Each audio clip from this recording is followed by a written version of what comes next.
Assalamu alaikum, family. We're going to open up in prayer. Attention prayer. Bismillah ar-Rahman ar-Rahim. Alhamdulillah Rabbil Alameen. Rahman ar-Rahim. Malik yawm nadeen. إياك نعبد وإياك نستعين اهدنا الصراط المستقيم صراط الذين أنعمت عليهم غير المغضوب عليهم ولا الضالين آمين. Assalamu alaikum, family. In the name of Allah, the one true and living God, to whom praise is due forever. I bear witness that there is no God but Allah, and that the honorable Elijah Muhammad is his messenger. Peace, family, and welcome back to another wonderful episode of WHID-FM. WHID-FM is your personal platform where those of us striving to follow the life-giving, life-saving teachings of the most honorable Elijah Muhammad, as given to us by his premier pupil, the Honorable Minister Louis Farrakhan, gather right here in this virtual meeting place to answer that most critical question: what has Islam done for me? Today is Sunday, September 14th, and at this time, we're going to turn it over to that dynamic host of WHID-FM, our sister, Janine Muhammad, who is a superstar student here in the ministry at Muhammad Mosque number 6, under the leadership of our beloved brother, student Imam Abdul Salam Muhammad. Sister Janine. For joining us for another wonderful episode of WHID-FM. We thank you for tuning in each and every week to hear the stories from our various guests about what Islam has done and continuing to do for them. I'm going to introduce you to you all, our guests for tonight. Our first guest is Brother Tremikus Muhammad, who was born in Flint, Michigan, and is a devoted husband of 21 years and a father of 5 sons. Affectionately known as Brother Tremikus, he has been a dedicated member of the Nation of Islam for 33 years, having accepted Islam at the age of 16. In 1998, he became one of the youngest student ministers of his time, leading the Muslim communities in Flint and Saginaw. He later served as the chairperson of the LOC, the local organizing committee for the Millions More movement in 2005, mobilizing over 100 participants for the historic march in Washington, D.C., while also building local initiatives such as a radio program, after-school program, a one-acre farm, and the Peacekeepers/Peacemakers community policing organization. After relocating to Phoenix in 2014, Brother Tremikus coordinated the 10 ministries and task forces of Muhammad Mosque number 32, and in 2015 became steering committee chair for the Phoenix LOC for Justice or Else, supporting the 20th anniversary of the Million Man March. Today, he continues the work of building independence and self-sufficiency for his people through the Justice or Else movement, while serving as student assistant minister and student protocol director of Muhammad Mosque number 32. So we'd like to welcome him on the show tonight. And we also like to welcome Sister Arian Nicole Muhammad, who was born in Illinois and is a songwriter and composer whose musical roots trace back to recording a cappella melodies in her mother's living room. Drawing inspiration from the conscious lyricism of Rakim, the soul of Stevie Wonder, and timeless energy of Earth, Wind, and Fire, she weaves stories that uplift and resonate. Her artistry has carried her to stages alongside legends such as KRS-One, Rakim, and Raheem Devon, and most recently to the Nation of Islam Los Angeles Sounds of Harmony concert. With a style that is at once riveting, harmonious, and deeply melodic, Sister Arian Nicole continues to shape sound into an instrument of healing and cultural impact. So we'd like to welcome you both on the show tonight, Assalamu alaikum family. Thank you for joining us this evening. And I want to get us started on our first round of questions. So when we talk to our guests, we like to get a background of just how you got introduced to the teaching. So can you both tell us what brought you to the Nation of Islam? What was that first time you heard the teachings of the Most Honorable Elijah Muhammad? And what made you say Islam is for me? And we can start with Brother Tremikus first. That's a Adrian. Long story short, I was a young high school student. Am I muted? 16 years old, just flunking out of high school and doing things in the streets, gangbanging, things of that nature. I just really had no interest in life at all. And I was just on that path, I think, that many young black men are on. Long story short, I met a brother in high school, Brother Harris. He was a registered Muslim. And what he was doing was teaching me Islam in auto shop class. And it was having such an effect on me that I had to figure out a way to resist it, because it was affecting my life in the street. It was making me a little bit more caring for our people. And one day I decided that I would confront him by striking him with a rolled up magazine. I decided that I was going to start a fight with him. And if he fought me, then it would prove that what he was teaching was just, nothing really. He didn't really believe it. He was another gangbanger like me. And if he was provoked, he would act out on that. So I balled up this piece of paper, and I told the brother, he was explaining something. I said, "Shut up," and smacked him across the head with the paper as hard as I could. I mean, it like echoed in the room.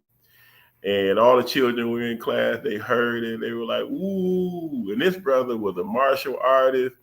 He was a championship wrestler.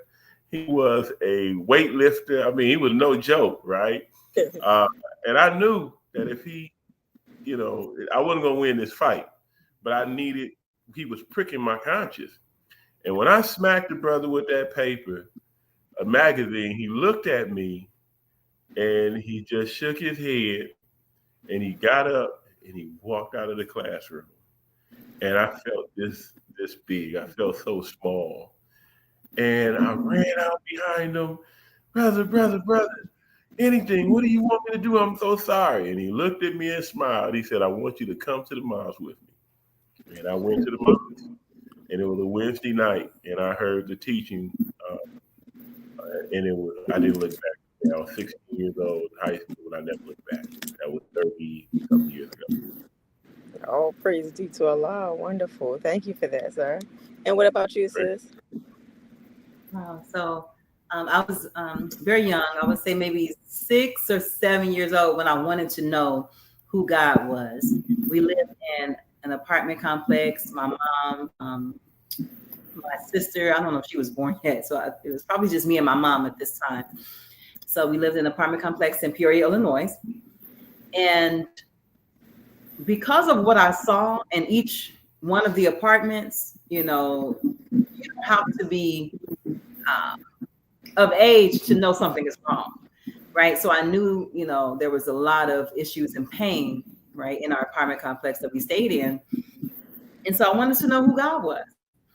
So fast forward, just only 1 or 2 years later, brothers come to our apartment. They knock on our apartment door. They come in from Chicago, and they're selling incense and jewelry and whatnot. And this particular day, my mom, she decided she wanted to go visit a church. Now, we lived in a secular household. My grandmother, she wasn't a churchgoer. My mother, she wasn't a churchgoer. But on this day, she wanted to go to church. So the two brothers, they came, they knocked on our door, and they noticed that my mom was very interested in buying a lot of jewelry. So he's picking out all these different earrings and things. And one of the brothers said, something to the effect of, "What are you getting all dressed up for? You going somewhere, She said, "Yeah, I'm going to church." And he said, "Well, you're going backwards."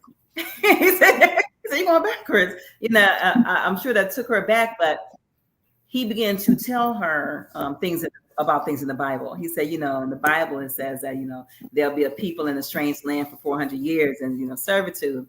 He said, "Who does that sound like to you?" I said, "Well, that sounds like us, Black people." So that pricked my mother to start looking at us as being in the Bible. And they said that they would bring her more teachings. And so they would go back to Chicago. Next time they bring her like Message to the Black Man, they started telling her about the Nation of Islam. And so this is her journey. Now, me and my friends, we're outside playing as my mother is finding her new journey into the teachings. And so we're outside playing, and she brings us in. She wants us to come in. "Y'all come in and watch this lecture." We did not want to watch a lecture, right? Say, "Come in, sit down and watch this lecture." So we pouting. I know I was pouting. So we're sitting on the couch, and she puts in Shock of the Hour. And I heard something to the effect of, "God is in person today." God is live in person today. And that raised my antennas because I wanted to know who God was. And I'm like, oh my God, I'm getting ready to see God. And so I'm watching and I'm seeing the spirit of our people. Nothing like the projects I'm in, nothing like the surrounding, like we're not as live as what I'm seeing come across the screen. So I'm like, Black people are happy, they're electrified, we're getting ready to see God. I mean, I'm just like, oh my God. So after that, I'm paying attention and I said, you know what? I said, these people, they're the ones who know who God is and they know where he is. So when I get older, I'm going to be with them. So that was my story. Wow, praise be to Allah. Beautiful. Thank you for that, sis. Because we don't know when we put our children in front of, anything that they're absorbing in. So that's a beautiful thing. Praise be to Allah.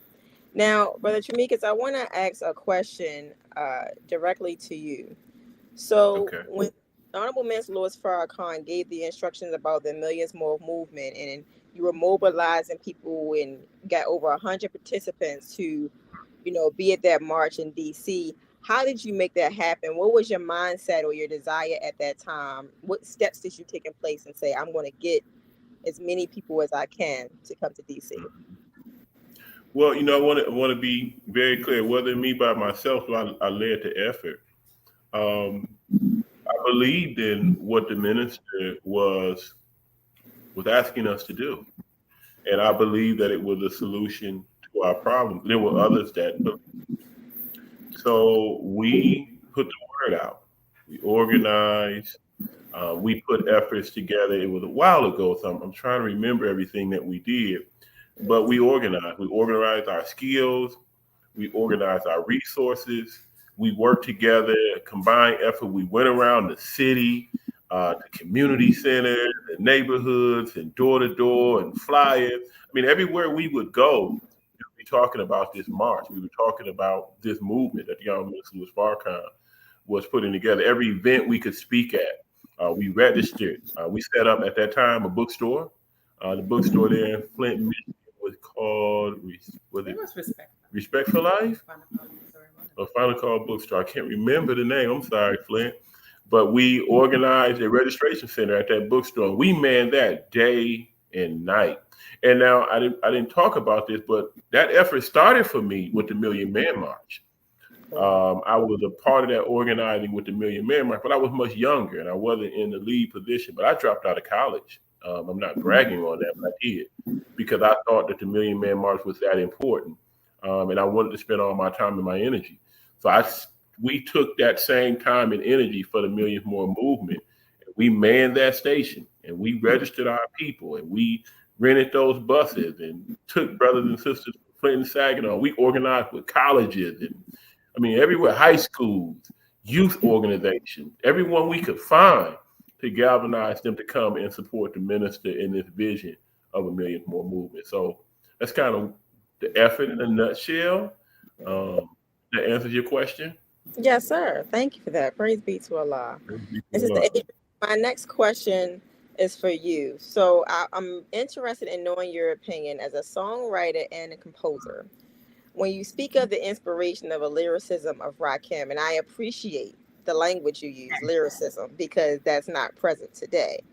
So I want to know from your stance, what do you feel is a difference now that you know Islam and growing up in Islam? What do you think the key thing that's missing from music today that many may have saw in the 80s and the 90s with conscious music like Rakim and KRS-One and others? Yes, ma'am. The immediate thing is a knowledge of self. A knowledge of self. Because when I was listening to Rakim, he would speak a lot about God, but he'll speak about it from his position, like I'm God on the microphone type, energy. And Islam is very attractive when broken down and put into hip hop. But you can only, be that attractive when you're going into the knowledge of God and knowledge of self. I was hearing was that the minister? Yes, I was the minister. And he was talking about how, this knowledge is like oxygen. So it's hip hop that, gives oxygen to the brain. And that's what's missing is that knowledge, right? Watering and empowering us. with a powerful word. Mm-hmm. Yes, ma'am. Speak to Allah. And Brother Tremikus, I want to go back to you. So in your bio, you actually talk about independence and self-sufficiency. Yes. And can you tell us a little bit about the 1 acre farm, how that came about, and also another part to that question? What inspires you to keep promoting independence? Because so many people struggle giving excuses like, I don't know how to do it, or it's hard, or I don't see it happening for me. I'm gonna start with the last part of that question first. I struggle with those things too. I struggle. I didn't go into any of these things as like I knew how to do them. I didn't. And it was very hard and very difficult. And there were times where, and still times, honestly, where I doubt my own ability and skill set for various reasons. But I refuse to believe that Almighty God Allah put any of us in this world without the gifts that are needed to do things that we believe we're purposed in life to do. So for me, it was just putting one step in front of the other. And every time we accomplished a goal that we thought may be impossible for us to accomplish, it gave us the confidence that we can accomplish the next goal. Not only that, it brought on board with us people who agree. And it's important to have people around you that have like minds, that agree with what you're doing, and that will encourage you and help you to grow. And then I believe in independence. I do not want my children to have the legacy of dependency on our oppressors or former slave masters to give us, as the minister said, the things that we have the skill, talent, and the ability to do for ourselves. But it takes effort to do that. And it takes a mindset that knows that we can do it without them. Having been one who was raised in the Nation of Islam, taught in the Nation of Islam, I watched brothers and sisters, especially the Honorable Minister Louis Farrakhan, do the impossible and do it without government assistance, do it in the face of some of the most tremendous opposition you can imagine on the planet, and accomplish goals that under the normal circumstances of how we were born in this country as descendants of slaves, you wouldn't be able to do. So I believed in him, and I believed in his effort, and I believed in what he had put in us. And part of that goes back to when you talk about the 1 acre farm. There were brothers and sisters that came on board. A brother, he had land in his backyard. He had an acre of land in his backyard. And he believed in the mission. He believed in what we were trying to do. And he gave it to us to learn how to grow, to learn how to farm. And it was not easy. You know, I remember one time it had rain for days. And we went out to our farm and it looked like it had more weeds than food. Right? And I remember this moment. I'm sharing this moment because I remember it. I'm leading the organization. We out there and we looking at all these weeds, and everybody like, look, there's nothing we can do. We give up. And I said, we can't. I didn't say anything, but in my mind, I said this. And I went and got a weed whacker or whatever I went and got, and didn't say anything to anybody, and just started pulling the weeds out of the ground around the plants. And as I did that, everyone else came on and they did the same thing. And eventually the weeds were gone.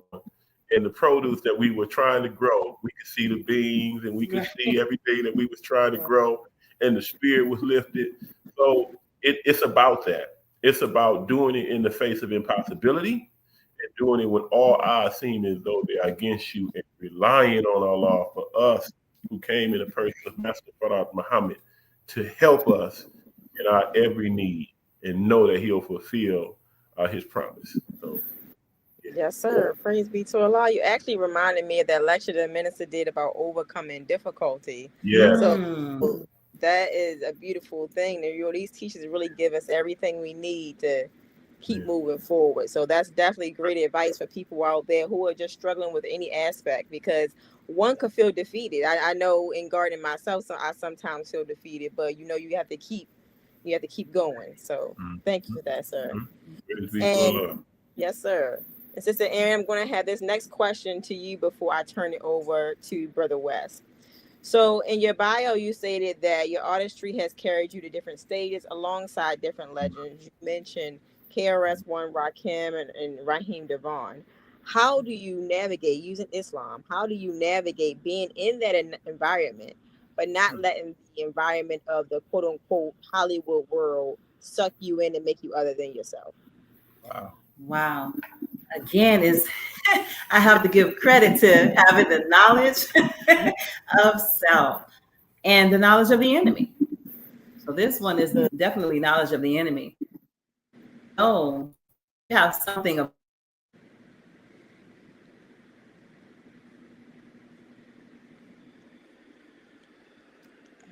Please.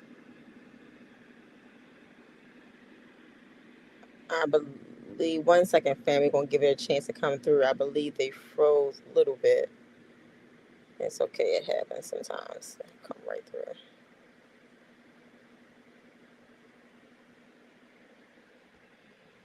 Sister Aaron, can you still hear us? I believe you all froze, so we can't hear the. If you're speaking, we can't hear the response.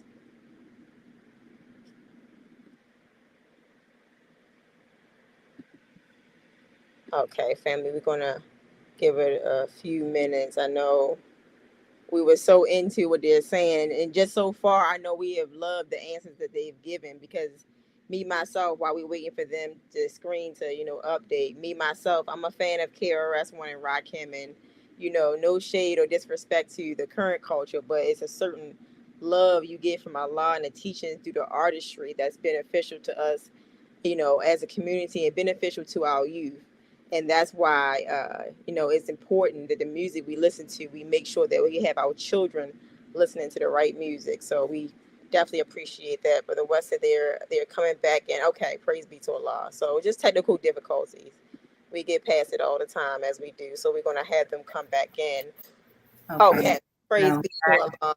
That's okay. It happens. No problem. That's to say,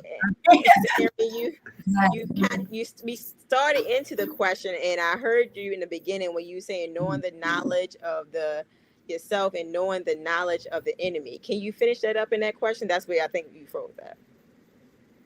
Yes. Okay. Yes. So being armed with this knowledge and knowing that the people that we are speaking to, or that I'm speaking to as an artist, I have the power to insert and inspire and take them away from the condition, right? Because we know that the enemy knows how to use music to destroy.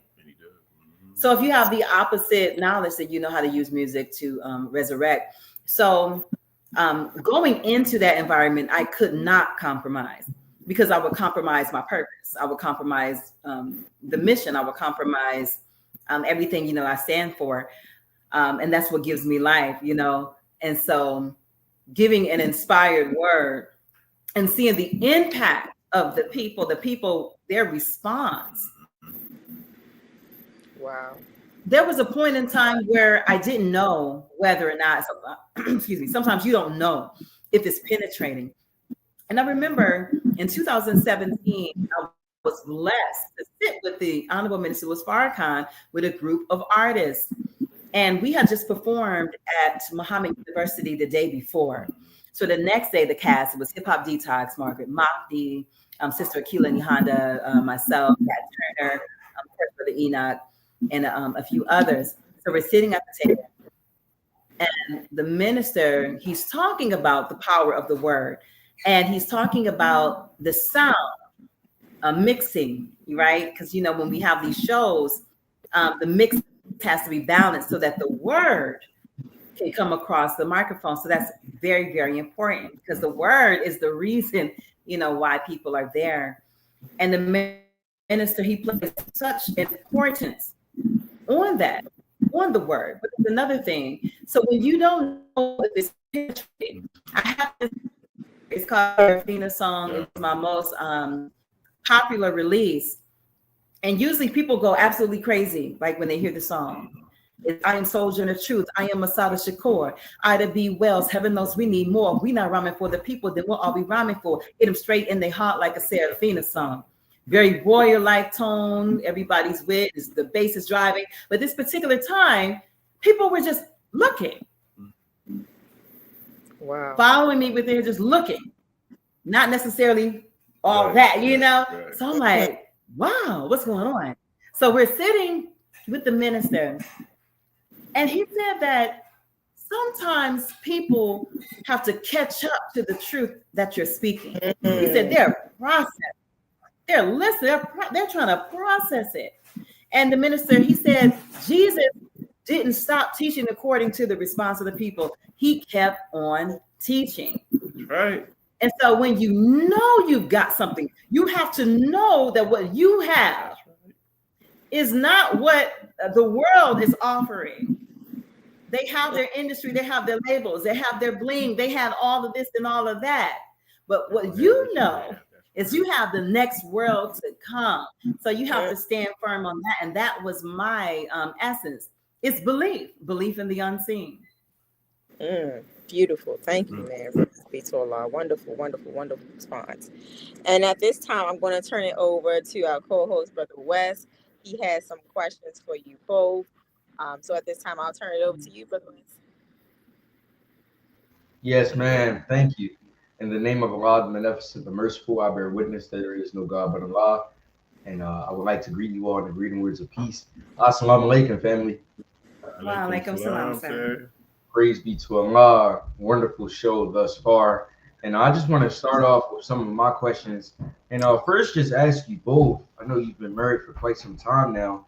If you can speak on using the teachings to benefit your marriage, such as how they've helped you to overcome any trials that have, may have arisen in your relationship over the years.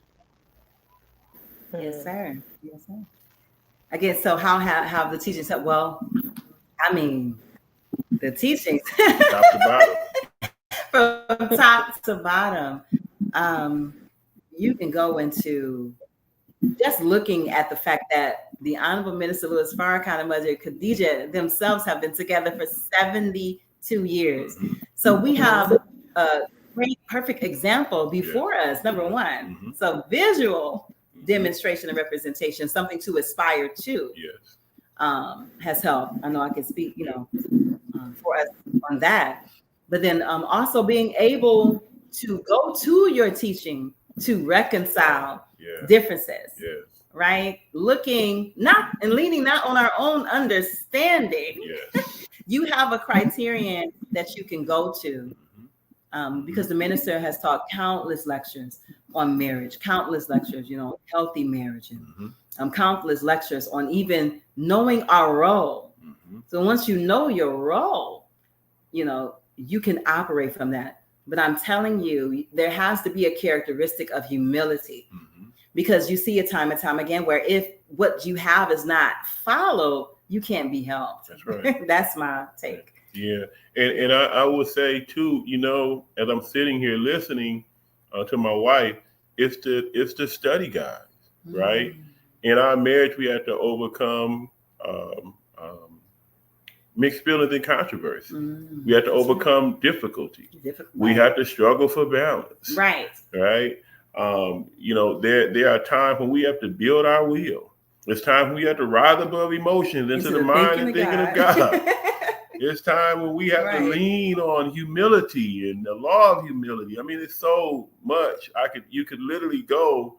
I mean, we even have a new educational paradigm in marriage, in overcoming the struggle, and being patient and being kind with each other. I mean, these are all things that we learn in the teachings of the Honorable Elijah Muhammad. Forgiveness, right?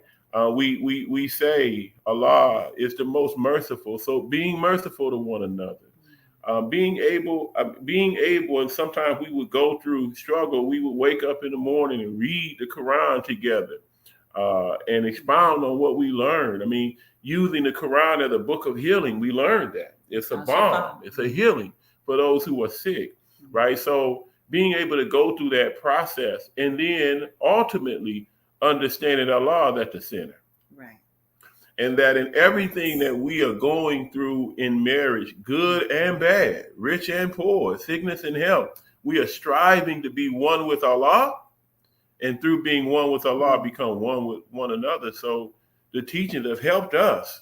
I mean, I don't think that our marriage would be successful if it were not for the teachings of the Honorable Elijah Muhammad and our ability to go to what has been given to us. My wife talked about the lectures. Go to the word of the Honorable Minister Louis Farrakhan and nurse off of that word to strengthen our marriage and to strengthen our own selves, in this journey. And it's a lifetime. And that's the other thing, in the Nation of Islam, we learn that this is a lifetime journey. It's one half of faith. It's one half of your faith. So then if you're going to be committed to Allah, you have to be committed to one another. And it's not something that's superficial. It's something that's very deep, very deep. So, praying together. I mean, I could just run the list. Our whole life, the teachings of the Honorable Elijah Muhammad are the reason that our marriage is strong, stronger, and have made it through time when it was not as strong. So that's the best way I can answer that. All praises due to Allah. I think that's wonderful that you both have experience, definitely just powering through your relationship with the help of the teachings. So all praises due to Allah. And my next question for you both, just taking it a step back a little bit, I wanted to know how you both met, how you began the courtship process, what made you want to pursue marriage. Whoever wants to go first. I know that's, sometimes it's two different sides of the story. So I just, know that. Definitely. Yes, sir. I was in the studio recording. I was doing music. Yes, I was doing music. And my stepfather asked my husband to come in to the studio with me as a guardian, per se. But even before that, I knew at this time, Brother Tremikus, because I was in the mosque. We were both in the mosque. My mother, when we came from Peoria, Illinois, we moved to Flint, Michigan. And he was in the ministry in Flint, Michigan, right? And so I had a chance to know him. I mean, of course, I was younger. He was a little older. But yeah, so we had familiarity before is what I'm saying. We have familiarity. But I was going in and out of the studios, my stepfather, because he and his best friend, another brother, another FOI, they were doing music promotion. Shout out to Chuck. Yes. So they was doing music promotion. And then so that's how we initially actually start interacting. That's when we started interacting. So yeah, and then that's that first part of it. But over time, I found myself developing feelings for her. It's something about watching a person grow in their purpose. It's something about, in my charge was to care and protect her through this process. If somebody, as it was mentioned earlier, my wife talked about it, and someone else mentioned, this music industry is a world full of sharks. Right. And it's a very dangerous place for a young woman. So I found myself in that kind of protective position. But then I started developing feelings for this sister, right? She's very beautiful, very attractive. Her talent, her skills, her gifts, the intelligence. There's so many things, so many things about her that I seen. So I wrote her this poem. Yeah. I wrote her this poem. Yeah. And I gave her this poem for her to read. I don't think you knew the poem. Did you I didn't know it was about me. You didn't know it was about her. I think I asked something like this. It's just about me. Oh, yeah, it's about you. Put my gang down. You know what I'm saying? Anyways, so after that, I went to her mother and her father and told them what my interest was in courting her. I think her stepfather at the time, her mother was open. I don't think his stepfather was very open at all, But over time, we just kept courting, kept hanging out, and then one day, I proposed to her, and we became a married couple. So yes, got through the mixed feelings and controversy right at the beginning. Oh my God. Things are different now, but it was very difficult. There were a lot of people that did not necessarily want us to be together. Yeah. So it seemed. People, outside people, but God was at the center from the very beginning. Yeah, we had a conversation one day at the burger joint. Yeah. Halo Burger. Halo Burger. Halo Burger. And I wanted to know, her thoughts on Master Farad Muhammad. She believed in him. And I think that answer, I can't remember the answer, but for me, the answer that she gave about him, her belief in him, her faith in him, was the solidifying answer for me, right? Because if you believe in Master Farad Muhammad, the Honorable Elijah Muhammad Farrakhan, that you want to devote your life to these men, because I've already made that decision. This is the woman for me. And we started our journey. Yes. And it's so funny because I didn't know he had that thought in his mind when we were talking. I didn't know that. But as I was listening to you talk, and I saw you wanted to dedicate your life to helping Minister Farrakhan, that sealed the deal for me. Wow. So we were both like, oh, okay. And that's so important because it kind of goes back to your previous question. You got to have a base to go back to. Right. Because you're two imperfect people coming together, right? So then what is the base that you go back to that becomes like the balance? Yes. So, foundation. The foundation, some people, they have a friend or a family member, and it may be their best friend or somebody they knew, and they go through a struggle, they go through a problem, or they just need advice on how to move forward. And they go to that person. Well, that person may have differing views, right? That person may not necessarily, whatever is in their mind. But for us, it's the minister and the teachings have always been at the center. Right. So when we need advice, we need guidance, we need motivation, we need inspiration. It's not necessarily that I don't think we ever sat down and had counseling with a minister or anything. Yeah, it always has been going back to our foundation was the teaching and finding that which we agree with the Holy Quran. We agree. And then from those points of agreement, being able to move forward. And that propelled our life, not just in the solving of problems, but determining where we're going to go with our children, where we're going to go in our careers, what are we going to do in our future in the nation. I wanted to add one more thing too, because it wasn't vanity.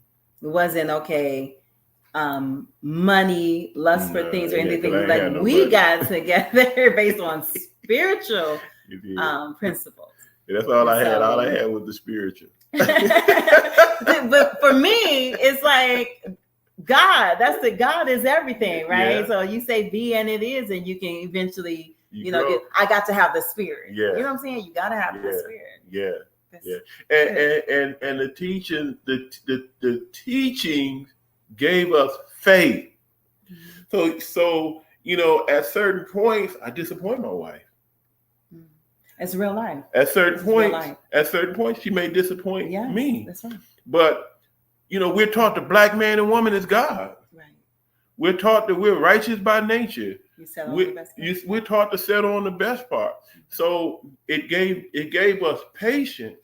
It gave us patience to know that where we are as individuals, as a couple, and where we intend to be is not the same place.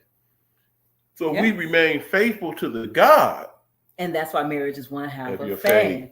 Yeah. So, yes. All praises. That's wonderful. Very happy you all just shared that quick story with us. It sounds like, it was a pretty interesting courtship process for sure. Praise be to Allah.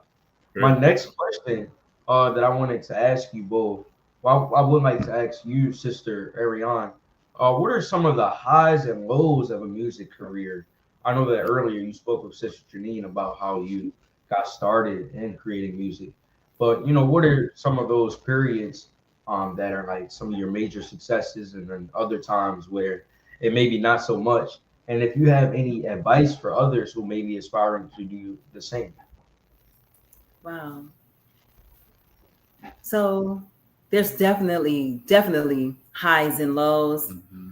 My highs, of course, are performing and receiving the reaction from the crowd, being able to express ourselves in any arena. I know this isn't something that only belongs to artists, but once you're able to express what God has given you and get that out there, it's like giving birth, the creative process. So for me, the highs are the baby, right? After the labor pains, the lows, and I know the sisters can definitely resonate. You know, you're carrying a child, you're carrying a vision. It could be a project, a song, just ideas and visions.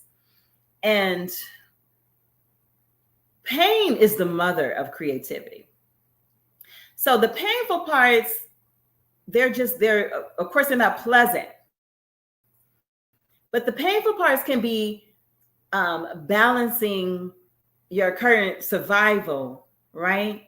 A lot of people are not in creative mode when they're in survival mode.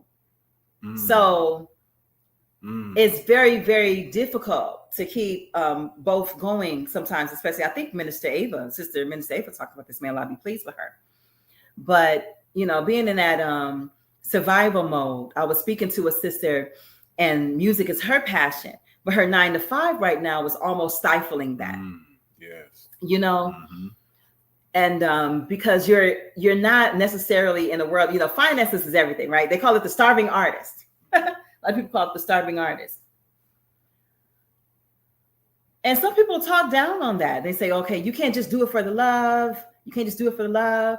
You got to, you know, that's why you get a lot of people compromising. So the pain comes in when it seems like people who are shaking their butt and talking crazy, boom, blowing up everywhere. Everybody wants to hear that. That's the thing, right?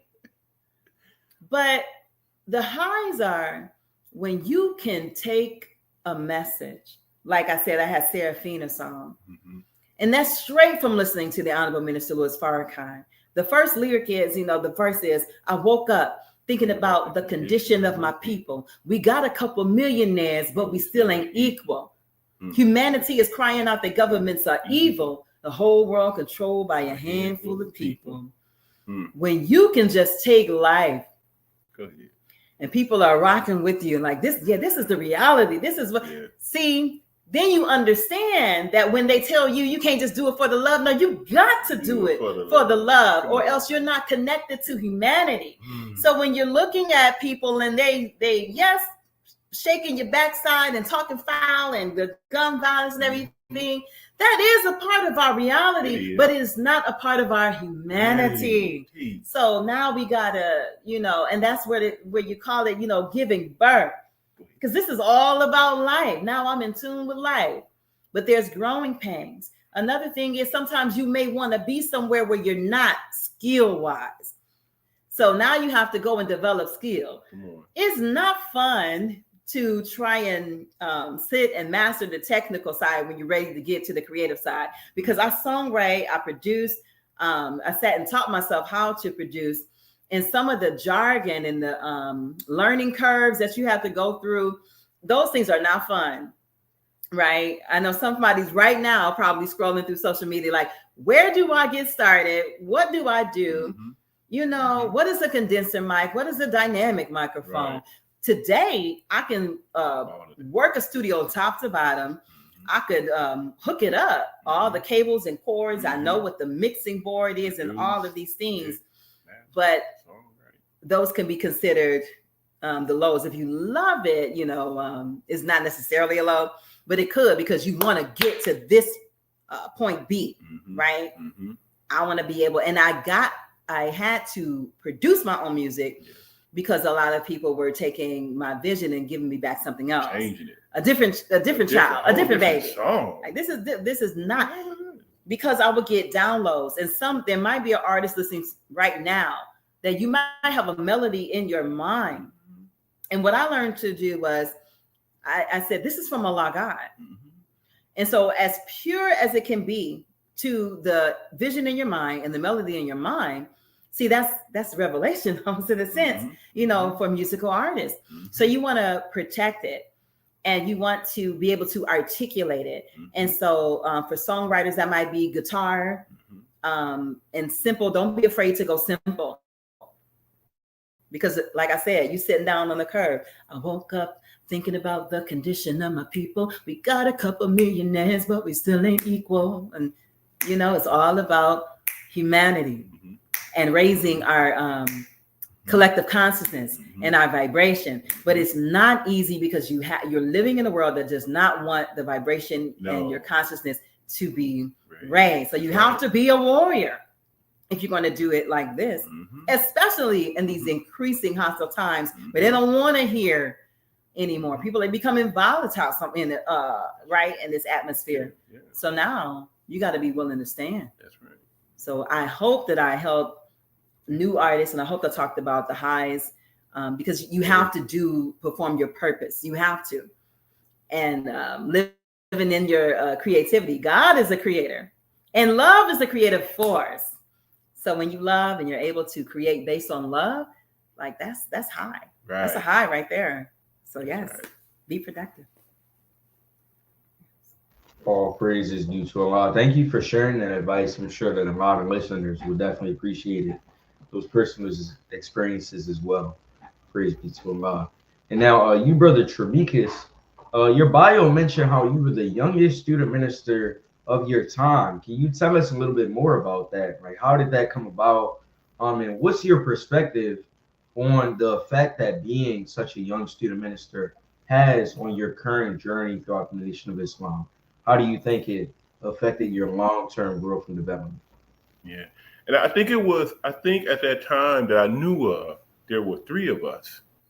I can't remember the other brother's name, but I remember one of the brothers' name, but I remember Brother Nuri. So it was myself and Brother Nuri. Brother Nuri, 1 year older than me. We both were born on November 21st, but he was born a year before me. So he was young and I was younger than him. Brother, how it came about, I can't remember exactly what happened, but what I do remember is my student minister at that time, Brother Mark Muhammad, a beautiful, beautiful brother. May Allah be pleased with him. He was relieved from his post, and I was assisting him. And it was a couple of brothers in the running, and our student minister came down from Detroit, and they did a vote.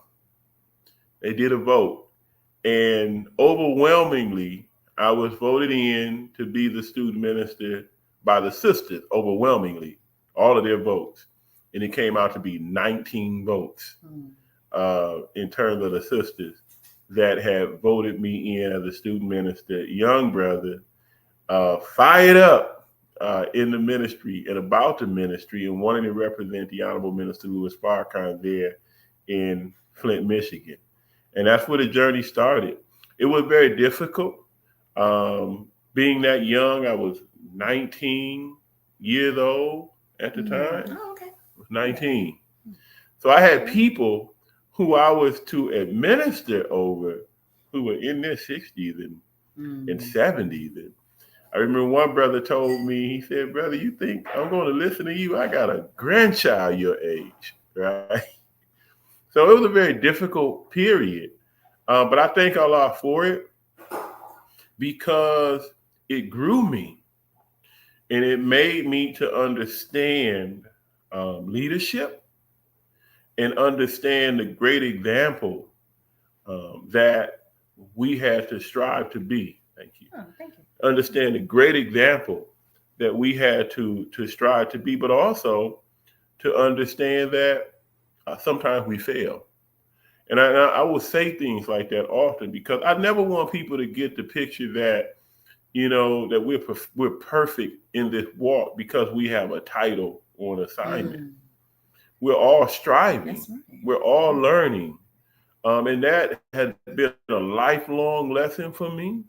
Sometimes I've done very, very well, very, very well, and been very, very successful. And sometimes it's been the exact opposite. But in all times, I've been blessed that anytime I stumbled or failed, Allah has helped me, put people around me to help me to get back up again. And then there are times where Allah blessed me to be very, very, very, very successful. And because of those moments of struggle, I bear witness that there is no God but Allah, and that all praise is due to Allah for whatever success I've been able to have. But being such a young man with such awesome responsibility in two cities, because it was Flint, Michigan, and Saginaw, Michigan, and being charged to carry the word as a young man and inspire others. But it also showed me the power of the word.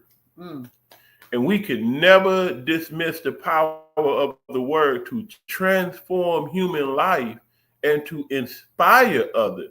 It sometimes arrogance takes place and you think it's you, right?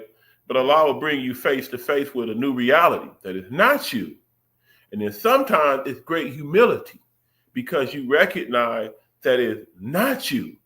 And what it developed in me is a spirit and desire to always try to be in the spirit of Allah. Always try to be representative of the spirit of Allah, and to understand how your private life has to match with your public life. It's been a place of building character. I mean, it's so much, that I learned in being in that place, and so much that I've learned that in that time period that helps me today not to have a certain mindset as I return back to leadership, return back to the ministry in many different ways. I'm just very thankful to Allah for that time period and what I've learned. Oh, and you know what else it helps me? It helps me to understand young people in the Nation of Islam. Because having that kind of talent, skill as a youth in the Nation of Islam, some of the things I experience helps me when I deal with other young brothers and sisters in the Nation of Islam, because I understand their experience and I understand what they're trying to accomplish in the struggle that they're going through to try and accomplish that in this world as a young person. And it makes me kind of lean more towards them in terms of the opportunity then to grow. Last thing, a sister came, Sister Giovanni, she came to Phoenix a few weeks ago and visited. And I was explaining to the student minister that I was 19 when I became a student minister, and I made her my secretary. She was younger than me. So she had to be like 17, 18. We were in charge, so it just helped me learn a lot about young people and that growth and that development, that period, and what is necessary to help others to get to a certain point. I hope that answered your question. Yes, sir. Most definitely did. Thank you for taking the time to answer my question also. Next, before we go back to my questions, and then Sister Janine to continue hers as well, family, we just want to remind you that you are listening to WHID-FM. We want to thank you for tuning in and spending your valuable time, because without you, there is no WHID-FM. So for our constant listeners, like Sister Sabrina Muhammad, Brother Aaron Flowers, all of you all that tune in, drop a comment in the chat, follow us on Facebook and YouTube, we thank you for your continued support.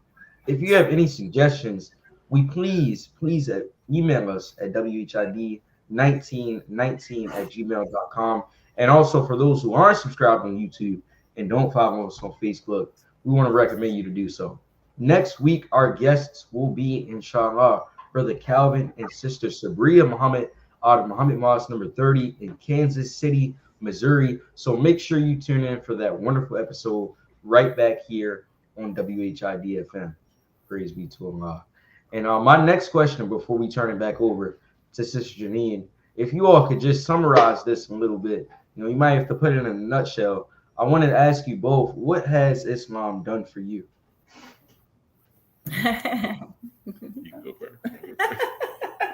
Islam has given me life. It's put the correct lenses on life. I don't know if you ever saw or anyone saw the movie They Live. It's a little analogy, but I think it was in the 1990s or something, but it gives you the proper glasses to see life out of. And so I believe that it has caused me to be able to produce. We have 5 beautiful sons. Mm-hmm. I don't believe I will be looking as young in this world, right? The stress, in a world where people resort to smoking, drinking, and all of that, I don't know if I would even be here. There's a high percentage, there's a high chance I wouldn't even be here. I'm a young Black woman, in this world. And so Islam taught me how to maneuver, how to listen, to my husband, how to let my husband protect me. That's from the Most Honorable Elijah Muhammad right there. So in a nutshell.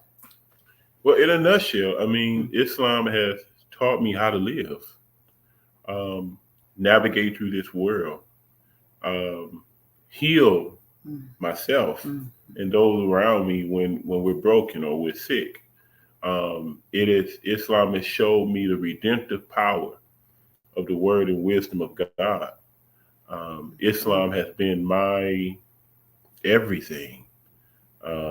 Outside of my wife. I mean, Islam has been my everything. It showed me how to be a husband, how to be a father, how to be a brother. Also showed me how not to do it. It's been my consciousness, right? It's been my self-accusing spirit, right? To help correct me and guide me back to the path of Almighty God, Allah. So Islam has been all those things for me and more, in a nutshell. All praises due to Allah. I want to thank you both for taking the time to answer my questions. With that, we'll turn it over to Sister Janine Muhammad for her questions as well. Thank you, Brother Wes. I wanted to go into, we had a couple of questions in the chat, so I want to make sure that we didn't miss any of our family's questions.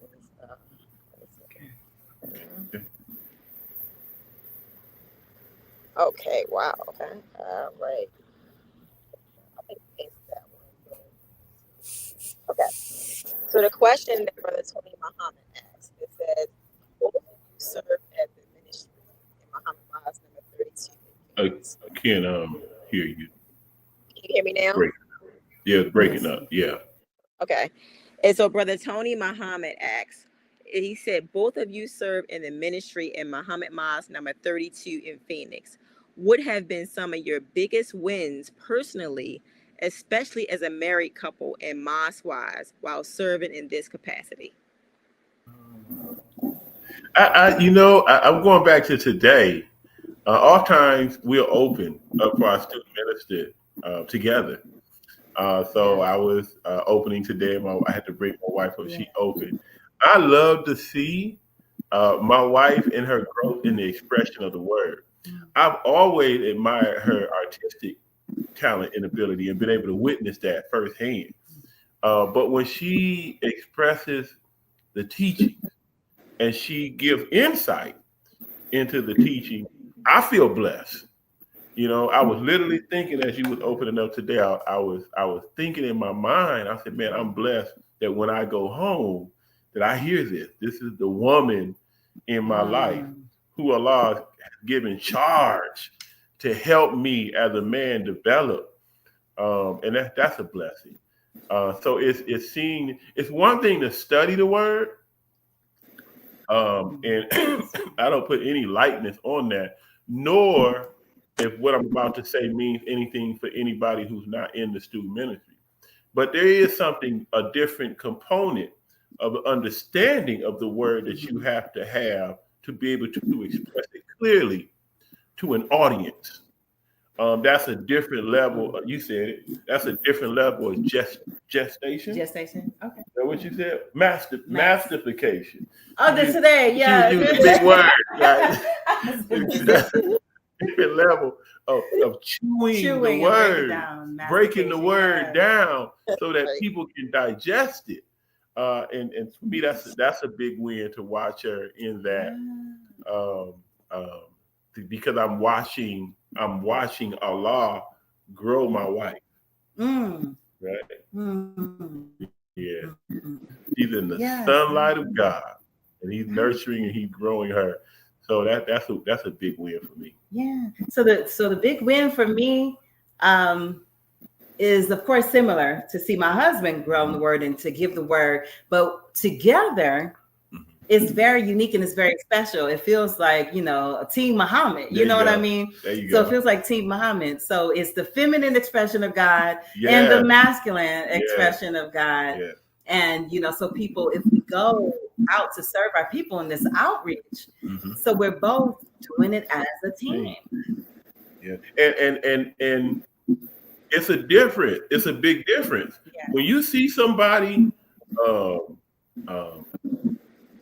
teaching, you see the lecture, the word, but you don't see what goes on behind the scenes. Right. So you don't see the growth and development of that person into that expression. So when they're expressing it, I mean, for the most part, it's a different kind of look.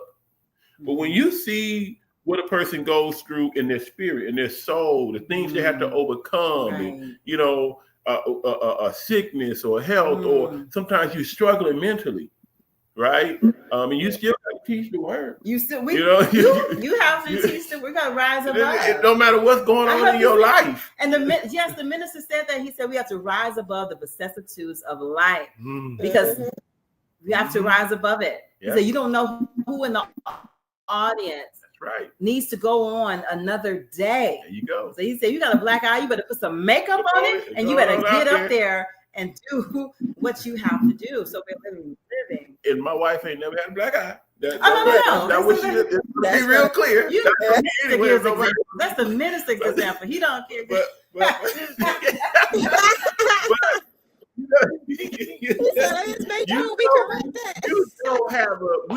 I don't say you don't. Most people don't have a true idea of what goes into this person that they're now expressing to you, and even for me and her, I think I can speak for both of us.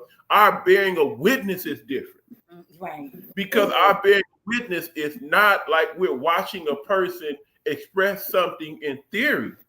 I've actually seen you work this out, right? To now, when you expressing it, so the energy is coming, the life is coming out of the word of the individual, and it's touching people in the audience, and they're applauding, they're clapping because it's touching their life. But I know what you experienced in the backdrop that gave you the spirit and the energy to call on God in that way. That when you express that word, that individual, you touching their life because you actually been going through what they're going through and have to turn to the word of God to use it as a guidance and a healing to get you through it, right? Or to give you a new understanding of a situation or something that you're witnessing in the world, and now you're giving that. See, I get to see that. Watching our test become the testimony. I get to see that. I get to see the reality of that. She does too. When we come to the roster and express the word, and now the ministry is not just the expression of the word; it's service. It's service. So I know what it's like to stay up all night watching the fight. Yeah. Right, and then have to get up in the morning and get to the mosque on time. That word full of energy, and it gets deeper than that. You know now what the spirit of service. We know what it is to see somebody serve the believer sick. And you come to the mob, you going through something.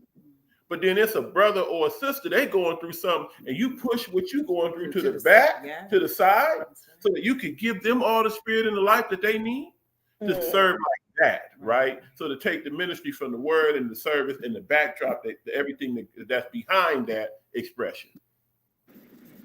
Yes. That's a good question. Yeah, praise be to Allah. Beautiful. Thank you for that question, Brother Tony. We appreciate it. And family, I have, as we begin to wind down, I want people to know, just take it in for a second, the beauty of these two believers, because you don't see representation of Black love often. When they put Black people on TV, they always show the negative shot or try to promote Black people as, to be feared.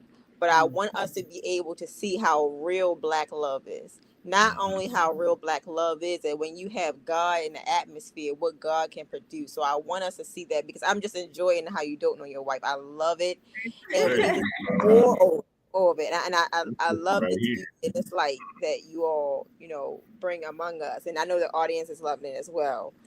And one of my final questions that I have for you both now, on being on the ministry, it can be.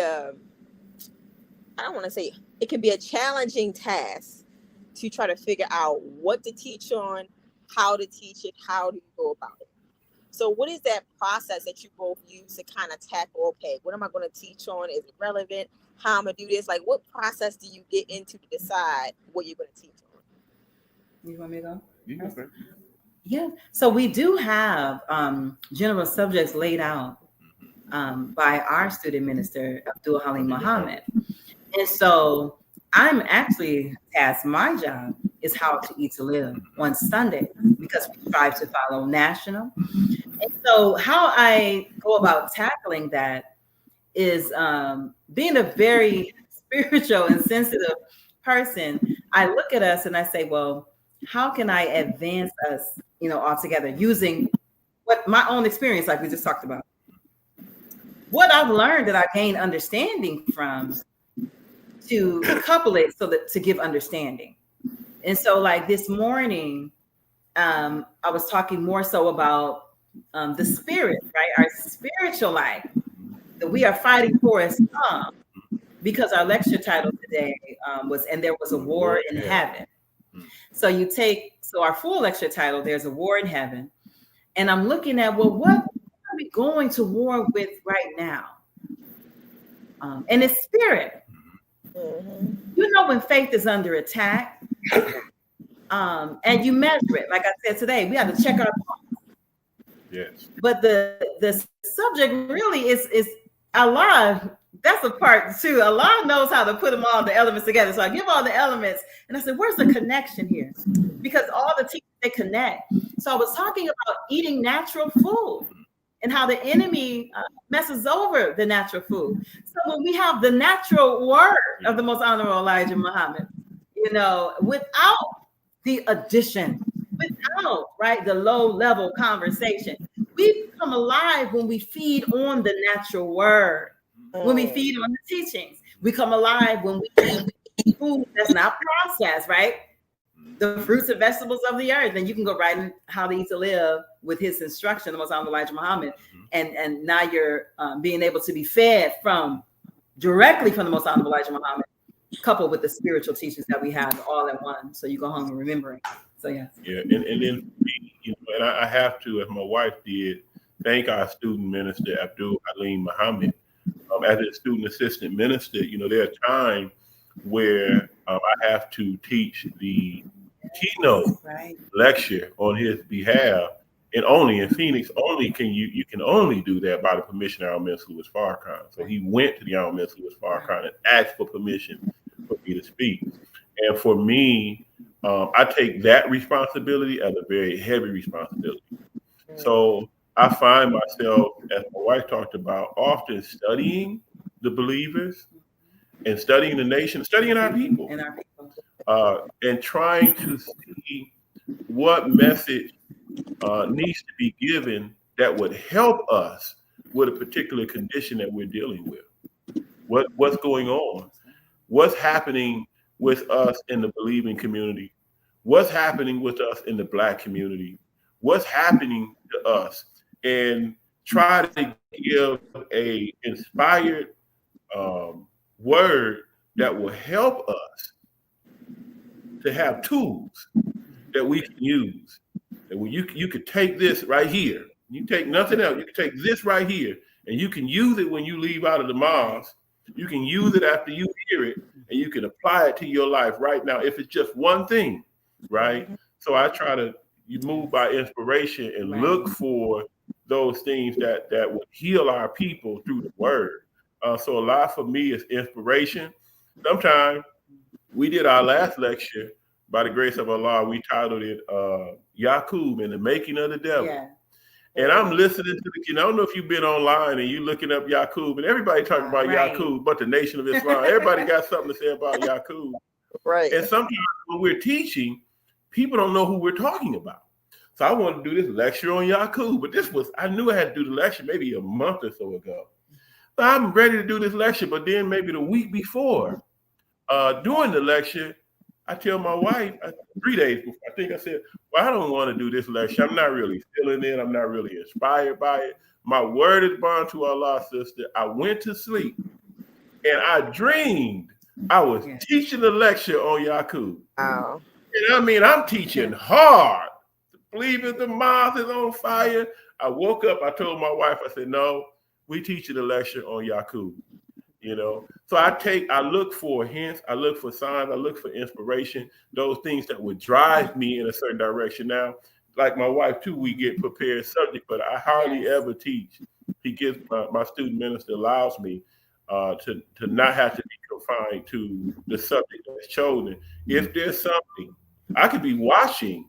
One day I was watching Brother Jamil, our brother emeritus student minister Jamil. He was talking about something online. I think he was talking about something the minister told him about how Allah uses us despite what's going on in our lives. And that became the inspiration for the lecture, right? And I thought it would help the believers. I thought it helped me. I thought it helped him. So I kind of look for inspiration. And all times I'll go to prayer, I'll go to fasting, and I'll ask Allah, what does He want me to give the people that will help them? And I'll wait for the inspiration, and then from there, once it hits, once that spark hits, then we opening up the books and the teachings, and we're looking for those things that will guide us into that subject. Praise be to Allah. Wonderful, wonderful. We appreciate it, and we definitely appreciate you both for just coming to talk to us and share your stories. It's so many believers, and that's one of the reasons I really enjoy this platform, because there's so many believers across the nation and so many different backgrounds and talents and skills to be able to talk to individuals and find out their inspirations, their love for Islam. It's a beautiful thing, and it's definitely a beautiful way to get to know each other in our nation. So we appreciate you both. And Thank you for the platform and what you do and the wonderful interviews. Praise be to Allah. All praises is due to Allah. And before we go to announcement, do you all have any closing comments for us? Well, first, thank you. Yes. Thank you, Brother Donald. Thank you all for inviting us on the show and allowing us to be a part of your show. And thank you for bringing the teachings of the Honorable Elijah Muhammad through the experience of the believers to the forefront of our Muslim community, but also our broader community. The work that you do is invaluable.